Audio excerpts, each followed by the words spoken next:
Assalamualaikum warahmatullahi wabarakatuh. Alhamdulillah, assalatu wassalamu ala rasulillah wa ala alihi wa sahbihi wa mawala. Sahabat mahasiswa dan mahasiswi yang dirahmati Allah subhanahu wa ta'ala, jumpa lagi di channel Jamaah Surur pada segmen mata kuliah. Dan kali ini kita melanjutkan satu pembahasan dalam mata kuliah Akhlakul Karimah, yaitu bab adab sehari-hari bagian ketiga. Sebabnya adab tidur, adab makan dan minum, dan adab berpakaian. Sahabat mahasiswa dan mahasiswi yang dirahmati Allah subhanahu wa ta'ala, jadi lagi-lagi bahwa terkait dengan akhlak ini Islam sangat perhatian terhadap akhlak ya, bahwa Islam pun juga dikatakan sebagai agama akhlak karena Rasulullah Shallallahu Alaihi Wasallam sangat menjunjung tinggi nilai-nilai akhlak ya, sebagai bentuk mengejawantahan hukum-hukum Islam, adab dalam Islam ya, maka tidak lepas daripada perilaku yang dicontohkan oleh baginda Rasul Shallallahu Alaihi Wasallam. Dan seperti yang di awal saya sampaikan di awal-awal pertemuan, bahwa memang diutusnya Nabi kita Muhammad Shallallahu Alaihi Wasallam itu dalam rangka untuk menyempurnakan akhlak. Innama bu'itsu liutammima makarimal akhlak. Baik, sahabat mahasiswa dan mahasiswi dirahmati Allah Subhanahu wa taala, langsung kita masuk pada pembahasan. Yaitu pembahasan yang pertama adalah adab tidur. Tidur merupakan cara manusia untuk merecovery ya, energi yang terpakai begitu ya. Kemudian ketika badan lelah, sehingga muncul nanti efek mengantuk begitu kan. Yang ini merupakan fitrah manusia di dunia ya. Kalau beraktivitas lelah, bawaannya kan ngantuk, memang begitu cara tubuh kita merespon lelah. Kecuali di surga ya, kalau di surga tentu tidak ada tidur. Kenapa? Nggak ada lelah gitu. Nggak ada lelah itu. Dan Allah jadikan siang hari untuk beraktivitas, malam itu untuk istirahatnya dengan tidur ya. Jadi Allah ciptakan siang, wa ja'alnal laila libasa, malam untuk beristirahat ya, wa ja'alnan nahara ma'asya, sedangkan siang untuk ma'ash, beraktivitas, mencari ma'isha gitu ya, melakukan produktivitas yang tinggi di siang hari. Maka kalau ada orang yang beraktivitas malam hari dengan aktivitas yang berat, sebenarnya itu menyalahi fitrahnya manusia. Baik, langsung ya. Jadi adab ketika tidur ini penting kita lakukan dalam rangka menjadikan tidur kita berkualitas dan tentu bernilai ibadah di sisi Allah Subhanahu wa taala. Yang pertama, memastikan keamanan teman-teman semua. Dalam riwayat Bukhari Muslim disebutkan, atfi'u al-masabiha bil-laili idza raqadtum wa aghliqu al-abwab. Yang artinya, padamkanlah lampu-lampu pada waktu malam apabila kalian hendak akan tidur, dan tutuplah pintu-pintu. Hadis riwayat Bukhari Muslim. Nah, ternyata ini juga dikembangkan oleh ilmuwan ya, dalam ilmu kesehatan, bahwa ternyata ketika memadamkan lampu, ketika lampu itu padam, ketika kita tidur itu lebih maksimal kita bisa beristirahat. Badan kita akan lebih maksimal beristirahat, karena bagaimanapun juga ketika ada cahaya dan mata itu masih terpejam, tentu ada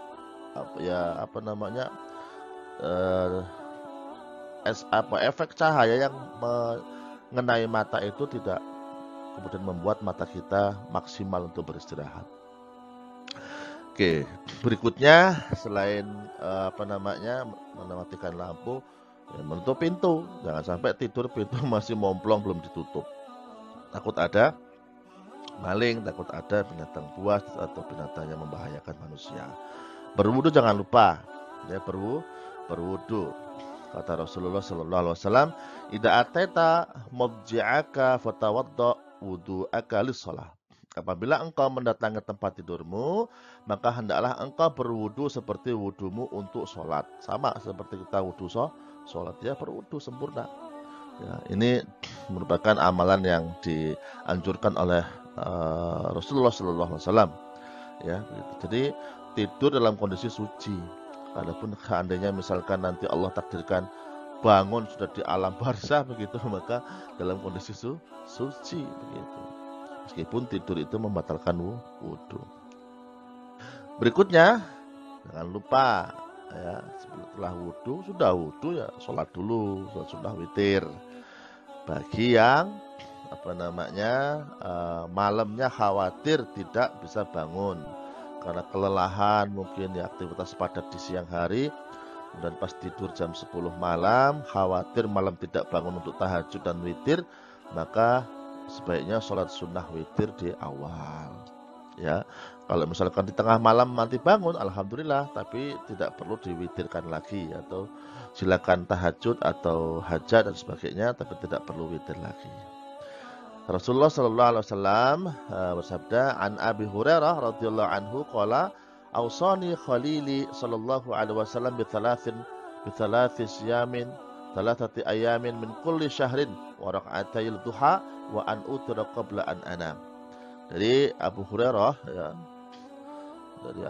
Rasulullah SAW mewasiatkan kepadaku 3 hal: puasa 3 hari setiap bulan, 2 rakaat salat duha, dan witir sebelum tidur. Nah, jadi ada dasarnya di riwayat Bukhari Muslim. Yang keempat, merapikan alas tidur. Ya, merapikan alas tidur, kebet-kebet dibersihkan ya, pastikan tempat tidur itu bersih, aman, tidak ada binatang yang membahayakan dan sebagainya. Kata Rasulullah sallallahu alaihi wasallam, "Idza awa ahadukum ila firashihi falyanfud firashahu bidakhilati izarihi fa innahu la yadri ma khallafahu alaihi." Apabila salah seorang di antara kalian ingin tidur di atas kasurnya, maka hendaklah dia menggebres ya. Yanfud itu ya biasanya pakai sapu lidi atau pakai kain ya, digebres-gebres begitu.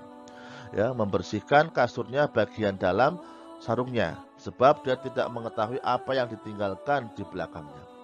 Kita nggak tahu di bawah selimut jangan-jangan, atau di bawah mungkin ranjang kita ada sesuatu, maka perlu digebet-gebetkan. Maka baiknya juga ketika ngebet-ngebet ini sambil baca doa, minimal a'udzubillahi minasyaitonirrajim. Jangan-jangan ada jin atau syaitan yang tidur di tempat kita, lantaran kita lupa berzikir. Ya, jadi merapikan alas tidur. Yang kelima, berzikir dan berdoa ya. Kata Rasul sallallahu alaihi wasallam, "Ma min muslimin yabitu ala dzikrin zahiran fa yata'arra min al-laili fa yas'alullaha khairan min ad-dunya wal akhirah illa a'tahullah." Tidaklah seorang muslim tidur malam dengan berzikir dan bersuci lalu bangun pada waktu malamnya kemudian meminta kepada Allah kebaikan dunia dan akhirat, kecuali Allah akan mengabulkan permohonannya. Masya Allah ya. Jadi berdoa sebelum tidur, kemudian kata Rasulullah SAW, maka ketika bangun nanti dan berdoa meminta sesuatu baik dunia maupun akhirat, niscaya Allah akan kabulkan. Jangan lupa baca doa. Apa doanya? Doanya seperti kita baca, Bismika Allahumma ahya wa amut. Ya, itu doa yang ma'thur juga dari Rasulullah SAW. Yang keenam, posisi tidur miring sebelah kanan. Nah, kalau di layar kanan saya ini, sini kanan saya ini. Sebelah kanan. Kata Nabi sallallahu alaihi wasallam, "Idza atata madja'aka fatawadda wudu'aka li sholati tsumma tadji' ala syaqika al-aiman." Kaki berselonjor menghadap kiblat boleh hukumnya. Ya, atau artinya, jika kamu datang, maaf di sini, ini bukan terjemahan pasnya. Idza atata madja'aka, jika kamu datang ke tempat tidurmu, maka berwudulah dengan wudu untuk sholat. Kemudian berbaring, tumaddoji ala syaqikal aiman, berbaring ke miring sebelah kanan. Nah, ini dahsyat sekali teman-teman semua. Bayangkan ya, di zaman Rasulullah SAW tentu belum ada teknologi rongsen gitu ya, tapi wahyu mengisyaratkan ke beliau bahwa tidurnya beliau itu miringnya ke kanan. Kenapa? Kan ternyata di sebelah kiri jantung. Artinya ketika kita ke kanan, tidurnya berbaring ke arah kanan, miring kanan, tidak membebani jantung kita. Nah, kalau ke kiri membebani jantung. Nah, begitu. Ini salah satu hikmah ya. Sebenarnya kalau kita coba mengkaji kesehatan dalam perspektif Al-Quran, perspektif hadis itu luar biasa ya. Luar biasa dahsyat, dan itu semakin menguatkan kita akan kemukjizatan Al-Quran dan kenabian Rasulullah Sallallahu Alaihi Wasallam. Tidak boleh tengkurap, makruh ya, lebih pada makruh, bukan haram. Tidak tengkurap tidurnya. Tengkurap bukan tengkurap. Ya, Rasulullah menggambarkan itu adalah tidurnya penghuni neraka. Astagfirullahaladzim. Itu adalah tidur yang membuat Allah marah. Allah marah. Jadi cara tidur tengkurap itu cara tidurnya orang ahli neraka, dan Allah pun juga tidak suka. Nah, ini masuknya pada makruh, bukan sampai pada haram. Yang ketujuh, saat bermimpi buruk, bagaimana yang harus kita lakukan? Idza ra'a ahadukum ar-ru'ya yakrahuha falyabsuq an yasarihi thalathan wal yasta'idz billahi minasyaitani thalathan wa yatahawwal an jambihi allati kana alaihi. Apabila salah seorang di antara kalian melihat mimpi yang tidak disukainya, maka hendaklah dia meludah ke sebelah kirinya. Meludah ke sebelah kirinya 3 kali. Begitu. Dan berlindunglah kepada Allah, ya, berlindung kepada Allah, minta perlindungan kepada Allah dari setan 3 kali. A'udzubillahi minasyaitonirrajim, a'udzubillahi minasyaitonirrajim, a'udzubillahi minasyaitonirrajim. Lalu hendaklah dia berpindah dari posisi yang semula. Sudah begitu pindah, geser, ya, ke kanan atau geser ke kiri. Rawahu Ibnu Majah. 8 saat bangun di pagi hari. Nah, ketika bangun bagaimana? Ya, bangun maka doa pastikan ya. Rasulullah SAW di sini memandu kita. Beliau menceritakan bahwa setan mengikat pada tengkuk setiap orang di antara kalian dengan 3 ikatan simpul ketika kalian akan tidur. Setan mengikat tengkuk kita 3 ikatan. Setiap simpulnya ditiupkan bisikannya kepada orang yang tidur itu. Setiap simpulnya itu ditiupkan. Bagimu malam yang panjang, masih panjang, tidurlah yang nyenyak. Ayo, masih lama, subuh masih lama. Gitu. Maka apabila ternyata ia bangun dan menyebut nama Allah Ta'ala berdoa, maka terlepas 1 simpul. Ketika bangun baca doa, Alhamdulillahilladzi ahyana ba'da ma amatana wa ilaihi nusyur, atau minimal Alhamdulillah atau Bismillah begitu, maka lepas 1 simpul. Kemudian apabila dia berwudu, kalau kita berwudu, maka terurailah 1 simpul lagi. Setelah berwudu 2 simpul, ya, 2 simpul terurai. Dan yang ketiga, dan kemudian apabila ia sholat, ya, terurailah simpul yang terakhir, yang ketiga. Sudah terlepas simpulnya 3-tiganya. Dan maka kata Rasulullah, maka ia berpagi atau di pagi harinya dalam keadaan segar dan bersih jiwanya. Jika tidak seperti itu, maksudnya tidak tadi zikir, tidak wudu, tidak sholat, artinya maka ia berpagi hari dalam keadaan kotor jiwanya dan malas atau beramal soleh. Nah, itu penting untuk memastikan hidup kita produktif. Jangan lupa ya, amalia-amalia yang kecil ini ternyata memiliki support yang luar biasa dalam produktivitas energi kita ya, untuk beraktivitas di siang hari. Dimulai ternyata dari mulai tidur kita sampai bangun tidur kita. Kalau kita melakukan 3 ini, maka insya Allah hari-hari kita akan bersemangat. Demikian ya terkait dengan adab tadi tidur. Berikutnya adalah adab makan dan minum. Makan minum adalah sudah kerjaan manusia. Dengan makan minum itulah sehingga manusia bisa bertahan hidup. Rasulullah mengajarkan kepada kita bagaimana cara beradab dalam makan maupun minum. Jadi semua gerak-gerik perilaku Nabi ketika makan, ketika minum itu menjadi hujah ya, menjadi contoh buat kita semua. Cukuplah Nabi Muhammad sebagai teladan kita ya, menjadi contoh dalam kehidupan sehari-hari. Yang pertama, adab makan dan minum itu ya membaca basmalah. Jangan lupa baca basmalah. Ketika kita baca Bismillahirrahmanirrahim, atau Bismillah minimal, maka setan tidak mau mendekat, bahkan tidak mau ikut minum atau tidak mau ikut makan, kepanasan dia. Yang kedua, menggunakan tangan kanan. Jadi membaca Bismillah ini ya bisa sebagai doa ya, atau mau doa yang lain juga silakan. Ya. Allahumma barik lana fima razaqtana wa qina adzabannar. Meskipun ternyata hadis itu lemah ya, tetapi ya pada prinsipnya boleh-boleh saja doa apapun ya, doa apapun. Minimal Bismillah ini yang disyariatkan. Menggunakan tangan kanan. Kenapa? Ya, karena tangan kiri itu setan menggunakan tangan kiri.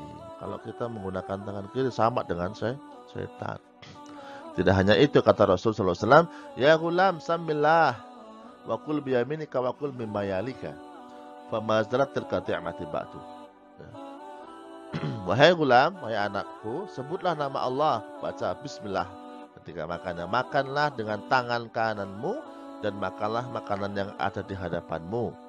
Maka seperti itulah gaya makanku setelah itu. Artinya gaya makannya Nabi itu begitu, bismillah, kemudian makan dengan tangan kanan. Kalau dia berjamaah, ada nampan begitu rame-rame, maka makan yang terdekat. Jangan nyebrang sono, nyebrang sini, punya kawan dulu ambil. Atau kalau dia nasinya banyak, fokus saja di situ di bagiannya gitu. Jangan kanan-kanan, jangan ngiri-ngiri, gitu ya. Fokus dengan bagiannya yang terdekat. Jangan pula nyebrang sampai ke nampan tetangganya, tidak boleh, itu bukan adab Islam ketika makan. Yang ketiga, makan dari pinggir piring. Ya, dari pinggir piring, bukan dari tengah. Ini sepertinya teman-teman juga sudah melakukan ini ya. Kalau makan dari pinggir ya, terus dikit eker-eker, dikit lama-lama longsor gitu.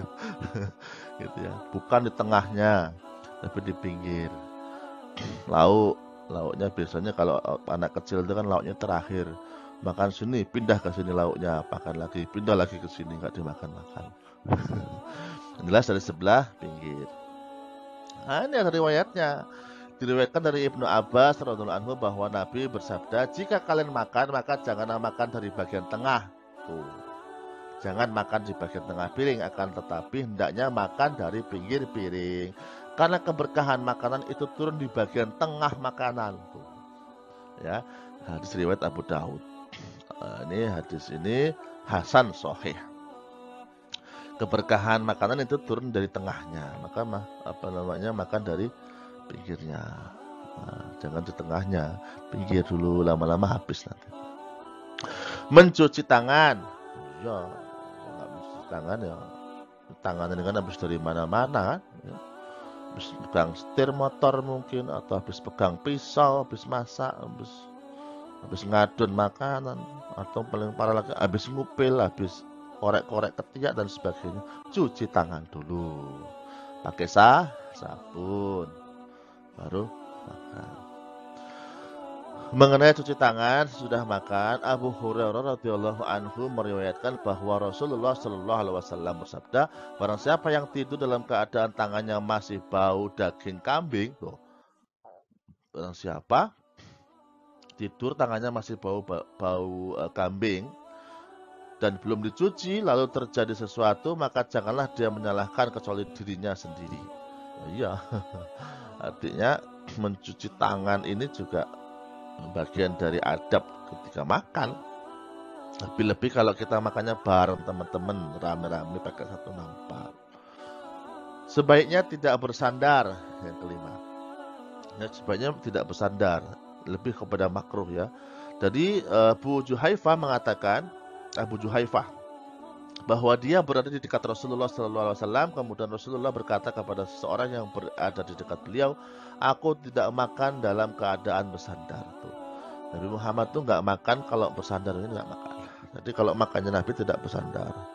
Dari riwayat lain bahwa makannya Nabi itu melipat ya. Ini yang kaki kanan naik, kemudian yang dilipat kaki kirinya, dan menggunakan tiga jari. Ini sunnah. Gini. Makan pinggirnya ya, baca bismillah gitu. Sahabat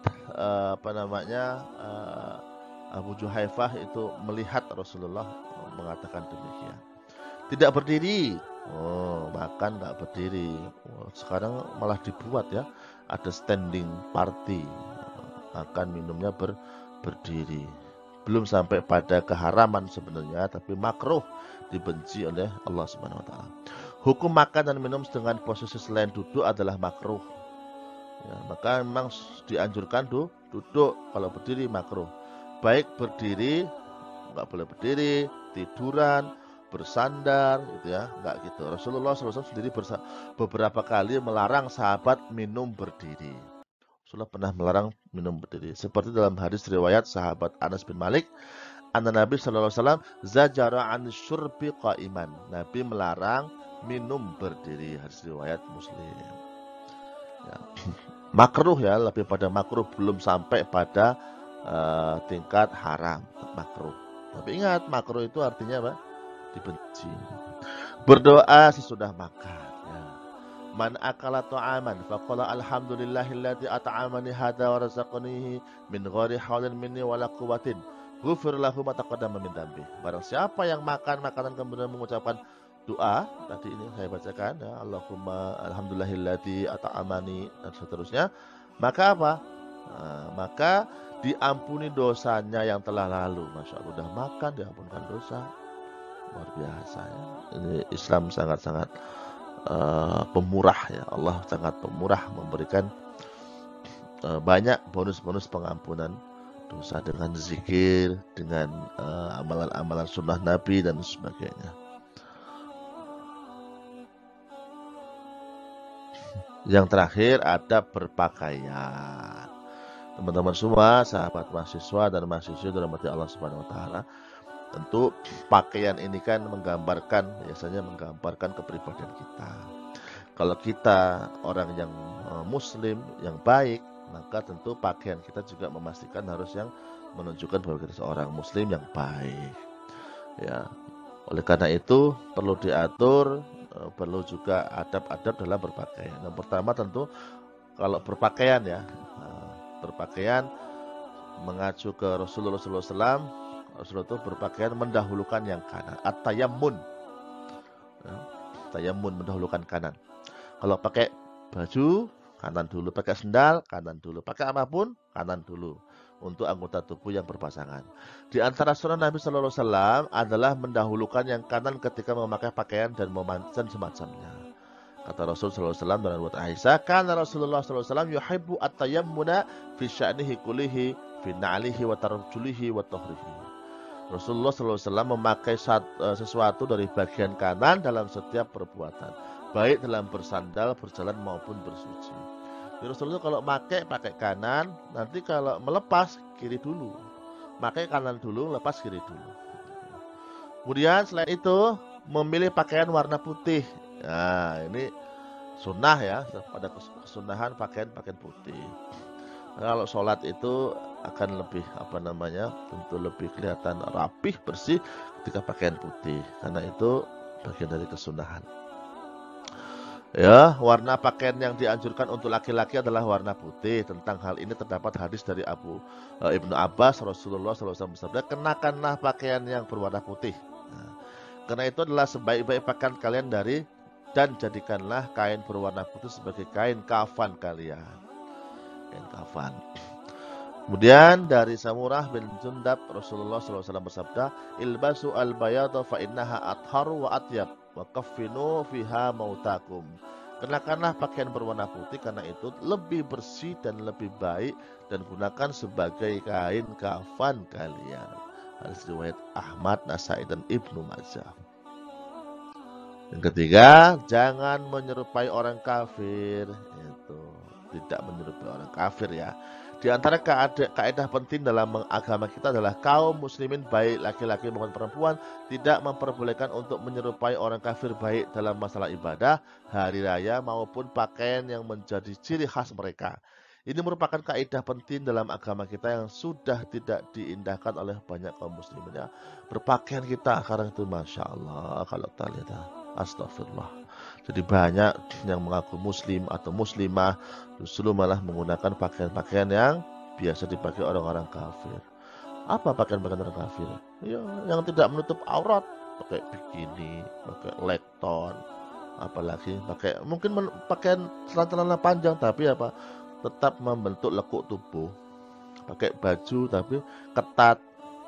Oh, laki-laki kan cerdas. Ketika ngelihat walaupun ditutup pakai kerudung, pakai baju panjang atau kemudian celana panjang, tapi kalau ketat tetap saja itu mengumbar syahwat bagi laki-laki. Ya, menimbulkan syahwat bagi laki-laki. Rasul sallallahu alaihi wasallam bersabda, "Man tasyabbaha biqaumin fahuwa minhum." Barang siapa yang meniru perbuatan suatu kaum, maka dia termasuk golongan mereka. Maka sebaiknya tidak boleh kita ikut-ikutan menyerupai orang-orang kafir. Pakaian harus menutup aurat, ya harus menutup aurat. Standarnya itu pertama sebenarnya bukan mahal, bukan bagus, mewah, bukan. Sebenarnya yang penting menutup aurat. Aurat laki-laki mana batasnya? Minimal aurat laki-laki itu dari pusar sampai lutut. Tapi ya mosok ya sholat cuman pakai anduk, gitu nggak mungkin toh. Ya, sedangkan dianjurkan kita ketika sholat itu menggunakan pakaian yang bersih, warna putih, gitu ya, menutup aurat lengkap, menutup bagian-bagian yang tidak pantas diperlihatkan. Maka ya pakai baju lengkap. Tapi kalau jika memang terdesak tidak ada kain, minimal adalah antara pusar dan dengkul.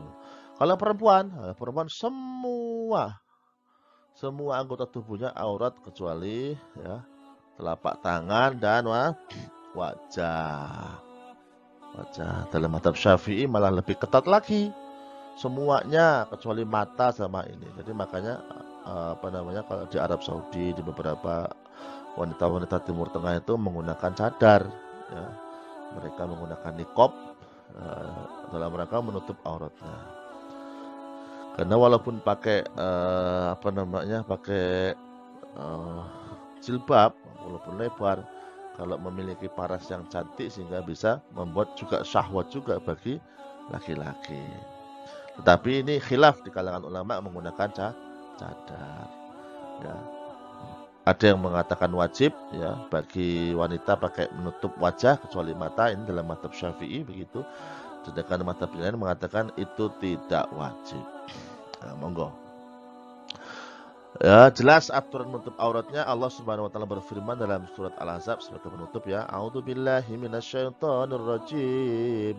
Ya ayyuhan nabiyyu qul li azwajika wa banatika wa nisa'il mu'minin yudnina 'alaihinna min jalabibihin dzalika adna an yu'rafna fala yu'dzain wa kana Allahu ghafurar rahima. Artinya, hai Nabi, katakanlah kepada istri-istrimu, anak-anak perempuanmu dan istri-istri orang mukmin, hendaklah mereka mengulurkan jilbabnya ke seluruh tubuh mereka. Yang demikian itu supaya mereka lebih mudah untuk dikenal, karena itu mereka tidak diganggu, dan Allah adalah Maha Pengampun lagi Maha Penyayang. Quran Surat Al-Ahzab ayat 59. Sahabat mahasiswa dan mahasiswi dan mati Allah Subhanahu wa taala. Demikian untuk perkuliahan kali ini, mudah-mudahan bermanfaat. Mari kita akhiri ya dengan baca hamdalah alhamdulillahirabbil alamin. Mohon maaf atas segala kekurangan. Assalamualaikum warahmatullahi wabarakatuh.